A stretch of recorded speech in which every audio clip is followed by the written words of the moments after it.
The Denver Nuggets have an absolutely golden opportunity in front of themselves to make one of the sneakiest moves in free agency right before training camp picks up, while also the shocking truth behind the Nuggets' latest move has been revealed in a huge step that shows exactly why the Denver Nuggets are who they are, why everyone respects them, and so much more with the Nuggets, and also showing that this is a team that's got some serious depth and also is a place that is so well respected by players. We're going to go over all of that, starting with the golden opportunity to make a very sneaky signing that would absolutely help this team out for a multitude of reasons, and then moving in to that second part, discussing the Nuggets' most recent move and how it actually all did go down. So there's a lot of good stuff on the Denver Nuggets to talk about right now, and we're going to jump right into that. But before we do so, if you guys are part of that 74% that's not subscribed to Nuggets Digest, my voice is going to crack like that again when I say part from now on if you don't subscribe. So you want to make sure to avoid that, because that sounded like glass would break to it.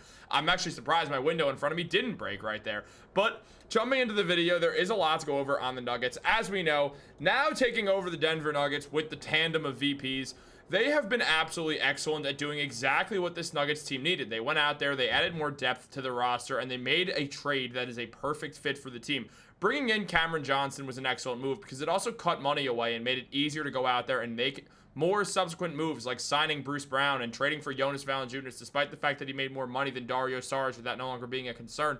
There was a lot of great moves done by the Denver Nuggets, and so far the Tenzer Wallace duo has proven to be a good one. Now, obviously, we haven't seen this team play yet. How they play, how they perform, where they go this season is going to be a huge part of that, especially considering that Nikola Jokić is going to he is currently up for an extension, and that's really going to pick up starting next season. So there is a lot to consider with the Denver Nuggets right now, but a golden opportunity is in front of them for them to get an absolute steal and continue building up an excellent team that is so deep, adding something that'll really help the Nuggets as well. Look, the Nuggets are a versatile team already, don't get me wrong, but now they have a chance to add a guy who can really play three positions and guard all the positions but the center. And that right there is this man we're looking at. If you don't recognize him, he was picked 39th overall a couple years ago by the Los Angeles Lakers and later got traded to the Washington Wizards. From Germany, Isaac Bonga. Now, Isaac Bonga was drafted by the Lakers, but was part of that Anthony Davis trade, ended up going to Washington in the whole situation.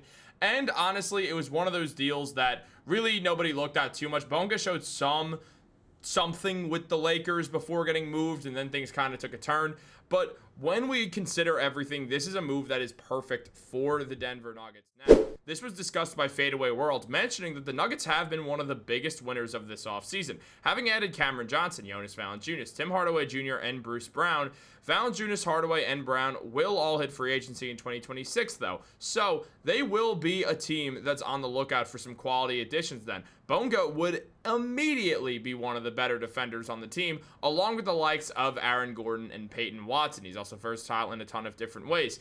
And as Fadeaway World mentioned, Watson still hasn't quite developed into a reliable offensive player, though. He still struggles to shoot, and that isn't a concern with Bonga anymore. The shooting and defense just make him look like a great fit with Nikola Jokić. Now, that is the thing here, because Peyton Watson has been an inconsistent shooter. Now, he's been good from the corners. Newly 23 years old, there's always time for Watson to really get his shooting down, and he could also guard a few of the same positions that Bonga can. The man got 1.4 blocks and 0.7 steals, showing the solid defense while shooting 35% from three, including 45% on the corners, which does mean above the break he wasn't shooting too efficiently.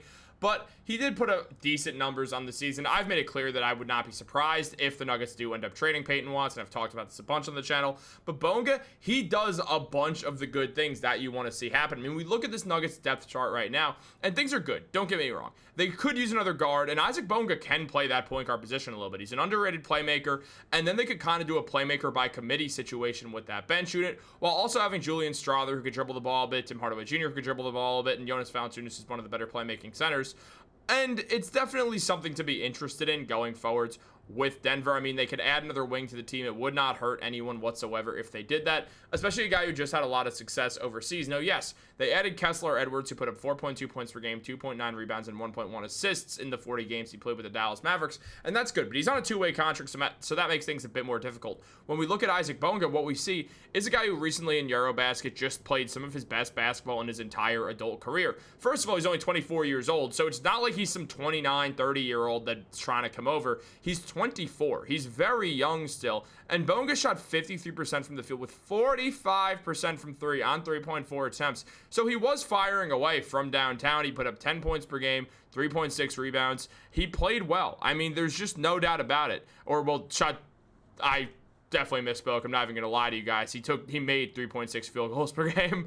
His rebounds were at 4.3 and his assists were at 2.1, while he also got a steal and a half, 1.4 steals and 0.7 blocks. The exact inverse of what Peyton Watson was able to do, showing that he also is a great defender who would be super helpful. He won Defensive Player of the Year or Defensive Player of the Tournament in Eurobasket. So Bonga is someone who definitely there is a whole lot to like about him going forwards. I'm a big fan of Isaac Bonga's game. I think he's got a lot left to show, and I do think this is going to be a good move for the team.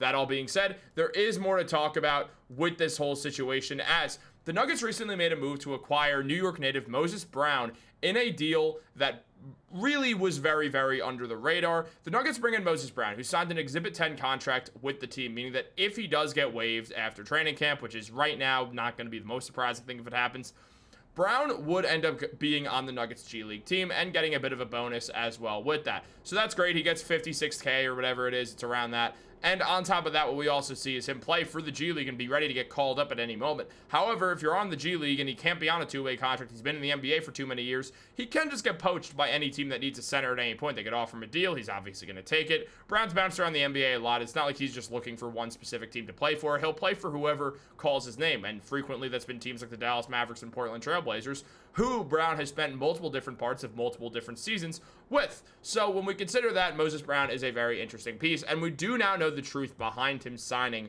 with the Denver Nuggets. Initially, he was going to stay a Dallas Maverick for a bit of the longer haul. However, the Mavericks couldn't afford to keep him around, so they had to let him walk to free agency back in the middle of the season, where he went back to the Westchester Knicks, the Knicks G League affiliate, where he played prior. Brown, in that span with the Mavericks over 4 games, put up 12 points per game and 8 rebounds with 1 steal, shooting 72% from the field. He showed that he's an NBA player. He's been an NBA player for years. I've been a big fan of Moses Brown's game for a very long time now. He was good at UCLA, and he's proven time and time again that he's still getting better and better and better as a player, despite being a 6-year NBA veteran at this point. And just going over this whole situation, what we see is, from Sports Illustrated, they mentioned that after being viewed as a top-heavy team last season, the Nuggets now have more flexibility to be competitive with when stars like Jokić and Jamal Murray aren't on the floor. While the 4 players mentioned above, which was just some of the other 4 additions that they made, the Bruce Browns, the Tim Hardaway Jr.'s, the Valanciunas, the Cameron Johnsons, those were the 4 that were named.